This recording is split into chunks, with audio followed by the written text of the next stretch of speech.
Presentation by Lorel Purcell. The subject of my Pecha Kucha presentation is to discuss the problem of the projected shortage of construction workers, in particular skilled tradesmen and managers, that has been occurring and is projected to be worse in the near future.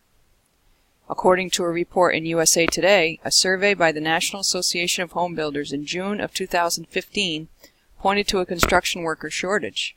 70% of home builders, for instance, said they were experiencing a shortage of carpenters, compared to 63% a year ago.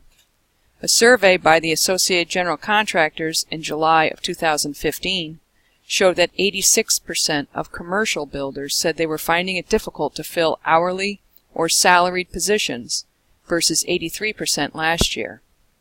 Many construction workers left the field when the housing market collapsed during the recession. Spot labor shortages began in 2012 as new construction slowly came to life following the 2000s real estate crash. But these spot labor shortages have now spread across most of the country and have been accentuated this year by a strong recovery in both residential and commercial building. Despite housing's rebound, the laborers aren't returning, in part because the pipeline of talent has dried up as schools have cut shop classes and 2- or 4-year colleges attract would-be workers.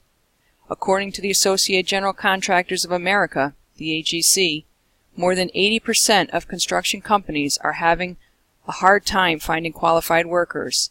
Stephen Sandher, the CEO of AGC, stated, "The sad fact is too few students are being exposed to construction careers or provided with the basic skills needed to prepare for such a career path. The labor crunch is delaying projects, raising home prices, and forcing companies to turn down work, which in turn curtails building activity and economic growth. The end result is a delay in construction projects and increased labor costs. I would go so far as to call it an epidemic," says Jerry Howard, the CEO of the National Association of Home Builders. Government figures show that housing starts have increased 11.3% so far this year, compared to the same period in 2014, and have reached a post-recession high. And commercial construction spending rose 9.7% during the first half of 2015. Meanwhile, the pipeline of new workers has thinned over the years. Many high schools have phased out shop classes, and parents increasingly have steered graduates to 4-year colleges and white-collar careers. The Home Builders Institute, which does training, and local home builder groups recently have rolled out more instruction programs, but it takes 12 to 18 months for a new recruit to become a productive worker. This shortage has pushed up labor costs. A very important point to consider is that, according to the Labor Department, the average hourly earnings for construction workers were up 2.6% annually in July 2015, compared to 2.1% for all U.S. workers. Pay hikes are significantly higher for in-demand specialists such as plumbers and electricians and this welder here. This increase, in turn, has helped drive up new home prices an average of 5.7% over the past 12 months. The worker shortage also has crimped new home inventories for move-up buyers. This is causing a domino effect that has curtailed supplies of existing homes for the first-time home buyers.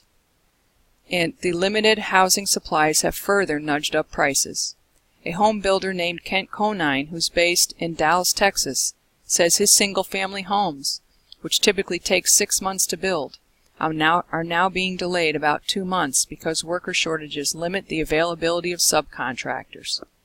Competition for workers is so intense that rivals routinely poach his workers by offering small increases in pay.